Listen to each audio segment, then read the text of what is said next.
Hello everyone and welcome back to my channel 1971 War Book series. Today we are going to talk to Colonel Nitin Chandra, former Indian Army counter-insurgency specialist, military analyst and historian who was commissioned in the Indian Armored Corps regarding the basic psychological features of the fighting man. We will be limiting his talk only up to the officer cadres because these are the men who lead troops, who command their own men and who lead the battle right from the front itself. As you know, Indian Army has this legacy of officers leading their men right from the front, in front of the wall of fire. Today we are going to talk to Colonel Nitin Chandra about this and how such men are selected and inducted to be prepared to become officers to lead men in battle. This is going to be the first part of our series of videos regarding understanding the psyche of the fighting man. Let's welcome Colonel Nitin Chandra to our program today. First of all, sir, thank you again for coming to this program, and I would like to welcome you again for another talk regarding the psychological aspects of a soldier. So, Colonel Nitin Chandra, as you had been a very active, I would say, participant in the counter-insurgency operations, also as though you have been commissioned in the Armored Corps, but due to your service part in such areas and also seeing combat itself sometimes, I would like to go through the psychological profiling of a combatant, starting with the officer cadre, of course. So, coming to our first point, sir, I would like to know from you, as you are an infantryman, though you have been commissioned in the Armored Corps, as you are an infantryman, I would like to know a bit about the basic psychological mindset of an infantryman deployed in both combat and non-combat areas of operations, sir. What do you think about that? How should a person's mindset be? Thank you, Debu. Thank you very much for inviting me to your podcast. It's always a pleasure and honor to be here with you. Thank you, sir. Let's not talk about an infantryman per se. Okay. Let's talk about a military man. Okay. And for the purpose of our talk, I prefer to confine my talk or my talk with you on the podcast to primarily the officer cadre. A military man can start from a Jawan, can become a JCO, NCO officer, and various ranks of the. So for each rank, the work profile changes, the dynamics change. So I will confine myself firstly to a military man. Secondly, we'll talk about at the junior leadership level, that is from the subaltern to a company commander, squadron commander, battery commander level. I won't go into the higher ranks.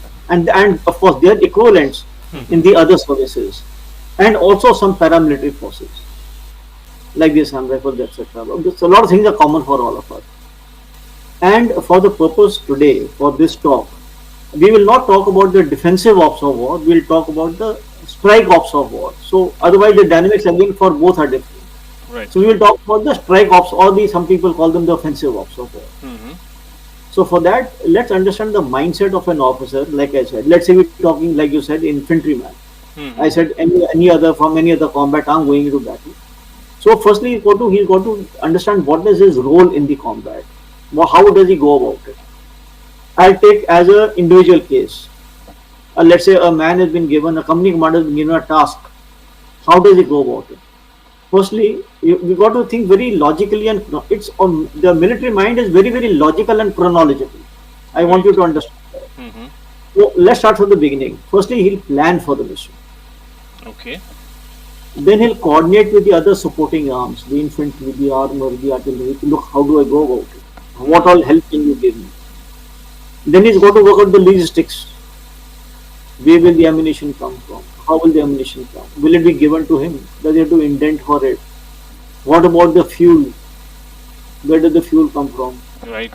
What rations for the operation? He has got to make those sort of calculations. From supply code to ordnance, all of it. No, maybe he, as a company commander, he will not interact with the ordnance or the supply code. He will go to the unit quartermaster, for example. But he's got to take care for those things. Then, after having done that, he has to carry out the recce of the objective that he's been told to, let's say, go and capture. So, I'm talking about the offensive ops of war. Like I said, we only talk about offensive, not the defensive ops of war. He'll carry out the recce of the objective, that is to go for attack. He'll go to see where are the minefields, what is the extent of the objective, where are the likely weapon systems deployed. Having done that, when he tries to go into attack, he's got to maneuver himself Maneuver himself, right? and his body of troops tactically. He's got to see where the camouflage and concealment is, how to use the best use of camouflage and concealment. Try to outflank the enemy and try to not take a frontal attack, but maybe from the side, etc. Then he goes in for the physical attack onto the and giving that the attack has been successful. After that, he would carry out reorganization, redistribution of the weapons, the ammunition within the people who were done, they Going in. captured the objective, who gone in, evacuation of casualty, etc. So that is got to be his role in combat. Okay. So that is, as I told you, what I told just now is all very chronological and very logical. So that is a logical military mind. Then you asked me another question about leading men. Right. Okay. As I said, that as far as becoming a leader, every commander at the junior level is a leader, less a commander but more of a leader, as we call them. So as it is already said, the harder you train in peace, the less you lead in war. Okay. And secondly, the best welfare which I have found for troops is very hard training. Hard training. That is my concept in life. Any welfare is very hard training. Can I know the reason, sir? Hard training. What does it do? Because, come back to my point number one, the less you bleed in war. Okay. You know your task very well. You know exactly what you're supposed to do. It becomes like clockwork. The mind itself starts working. Acha. The hand itself will go where it's supposed to go, Acha. onto whichever weapon system, whatever is to be used. Okay. Okay. Like I'm from a tank regiment. So let's say if we're training very hard on tanks, let's say I talk about a gunner. He knows how to lay the gun. What he with visual estimation, he knows what is the range going to be. He'll have that approximate ranges on his gun systems. He knows exactly where the firing switches are. He doesn't have to look for them. So number of times that he spent on the switches, he knows what to do. A driver knows how to drive a tank.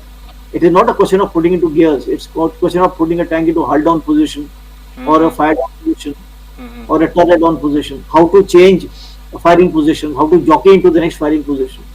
The harder you train, that's how the man also learns how to read the ground. You getting the point? Right. That's why when I say that you got to train hard. Then next point is to know your men. A good team commander should know his men very well. He should know their characteristics. He should, in our case, we say that you should know him like you know your own family. Know what his children, know about his problems at home, know how much of land he comes from. To the extent that in our younger days we used to make something called troop diaries. Troop Every diaries. troop leader had to know exactly everything about his troop, including the boot sizes, including the boot size. And whenever any inspecting officer came, he used to ask the troop leader, okay, batao, what is the name of this fellow? Where is he from? Who all in his house? How much land does he own at home? How many kids does he have? And what is his boot size? Okay. So that is you know your men backwards. And I think also, sir, you have to know about the problems they might also be having. Yeah, when you know your men, because that is sort of problems they'll have, you come to know. When you know your men, obviously they will all open up to you. So that is the trust that has to develop. Then the next point is know your job. You should know your job very well. Let's say infantry company commander should know his job backwards. मुझे क्या करना है? But more important than that, he should also know the job of each of his men under his command, and know their job better than he should know their job better than they know it themselves. That is how he'll end up commanding respect and trust from all his subordinates or the men he commands. Otherwise, it's like ये हमारा company commander क्या है, इसको तो कुछ आता ही नहीं. Why should we go into battle with him? Right. So the man has to prove that brother, I am better than you. I know your job better than I know it. Then you know it. Understood? Then is the spirit de corps that has to be built up. Spirit de corps is the love and affection for your own organization and the camaraderie for your own organization. Let's say your platoon, your battalion, your regiment. It's a question of naam, namak, nishan. That builds it. I am from 2 Rajdev, so I should be proud of being from 2 Rajdev. I am from 64 Field, I should be proud of it. I am from 45 Cavalry, I'll be very, very proud of it. I live and die for my own naam, namak and nishan. Without this, I think you wouldn't be able to perform such difficult tasks in Against all combat. odds. Against Yeah, all odds. against all odds, right? You have, when you go into combat, you know that you're walking into a wall of fire. Until you have this pride and spirit core and naam, namak, nishan, how will you walk into a wall of fire? Hmm. And in combat, you do not have numeric ratios. Ki, work it out. Ki, itna hoga to ho jayega. Sorry, it doesn't work like that. You walk into walls of fire. Mhm. If you want to win a battle, the adversary sitting there is not sitting for the heck of it. Is sitting there to fight you. Mhm. And don't show you want to gain your objective. Then Right. last next, planning and preparation. When you lead, your men should have confidence that you have planned for each contingency and you prepared for it Mhm. mentally and on ground as well for getting your thing there. And last but not least, be a role model by your integrity, by your physical fitness, by your stamina, standing for your people, and having physical and moral courage. That makes it. Then we come to the key attributes. As I told you earlier, physical fitness is the key attribute of a good role leader. Then the tactical acumen. I may be very brave, etc. If I do not have tactical acumen, I do not know how to read the ground. What good am I? I lead Right. my people into death. Mhm. You know? Yeah. So, the tactical acumen is very important.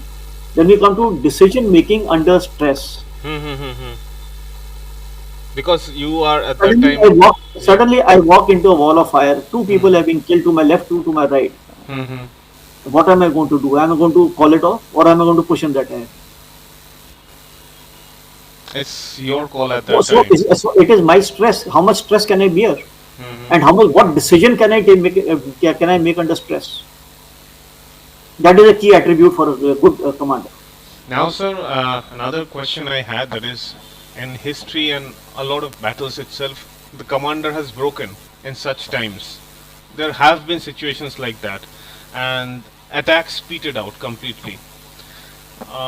Though there had been chances of, I would say, victory at times, but it was basically at times the commander's fault because he broke, not the men.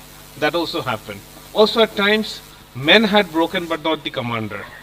So, these situations, are they tackled right at the point of, I would say, wall of fire where you are present, where firing is happening on you? These are the situations. People are dead, wounded. Um, I would like to have your viewpoint on this, sir. Absolutely. It's a question of, look, everybody is going to face fear at some time or the other. Mhm. It's how you overcome your fear and lead into battle. That is what makes the difference. It is somebody may be a very brave man right now. It may be that momentarily fear that has stepped into his mind at a particular moment of time Mhm. that can either shell shock him into inaction.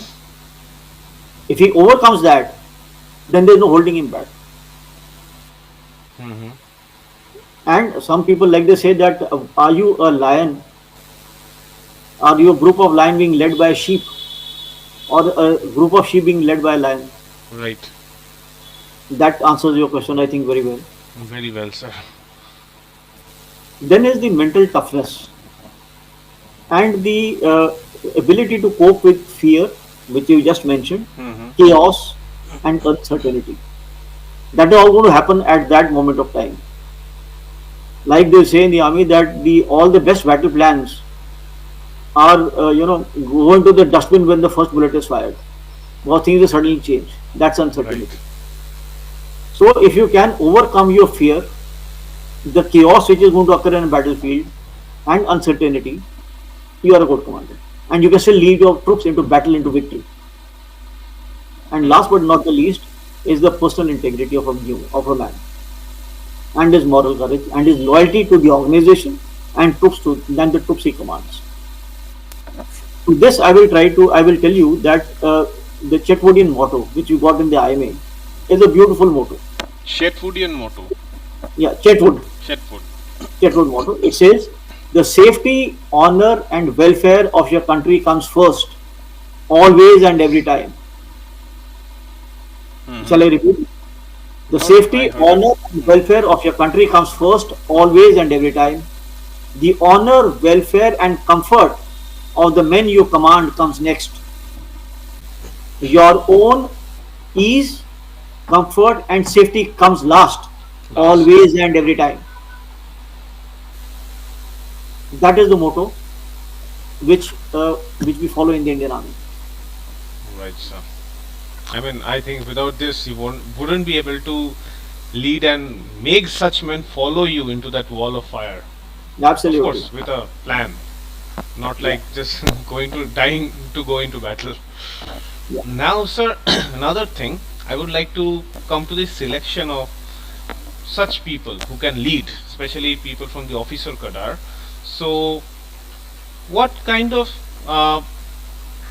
characteristics, especially, are noted down for a civilian coming into this field so that he can be selected and then groomed to become a leading man in combat, sir? Yeah, very interesting question. The thing is that I am not from the services selection background. I can only talk to you on this aspect as I have seen it happen with myself, or Okay, I have seen people coming to the army. okay. But probably this question will be taken off somebody who's ever served on the services selection board, etc. So now the question you asked is for the services selection board, which we call as SSBs. They comprise of the group testing officers, the interviewing officers, the psychologists, etc. Because the aim is to look for something called OLQs, officer-like qualities. Okay. These are the basics which they look for. That is firstly the moral character of the individual, his leadership potential, Hmm. and his mental robustness. Mental Robustness. How robust robustness. is he mentally? That can he crack under pressure? Okay. I think they are the basic OLQs they look for. There are many more, but these are the basic OLQs that they look for. Hmm. And the process, when they go through the complete process, it involves things like logical reasoning, organizing ability, self-confidence, initiative, physical courage, moral courage, speed of decision making, Hmm. decisiveness, sense of taking of responsibility and leadership qualities, social adaptability, Okay. physical and mental resilience. These These are characteristics. these are the characteristics that they will gauge you for. Looking for those beside the OLQs, these are the things that they look for, which you want in a future leader or a future commander of the Indian Army. Like you said, when a civilian young boy comes in, what are they looking for? So these couple of days of tests are gone through like this, and this is what they gauge for. The process usually involves, physical tests. They got some obstacle systems there. Then psychological tests. There are a series of them. Hmm.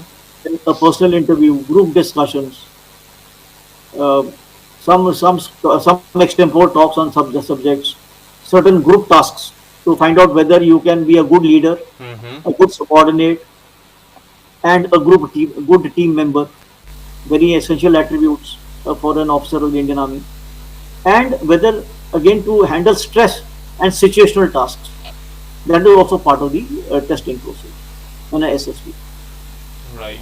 So this is the first part of our video regarding understanding the basics of the military mind. In the second part of our video, we will be learning how the skills of these men are honed so that they become effective leaders in combat, how a military mind approaches any problem, whatever problem it might be, and the other factors that contribute to multiple results and formulations according to the mentality and the mindset of an officer in a specific stressful condition in the fighting environment and also in a non-fighting environment.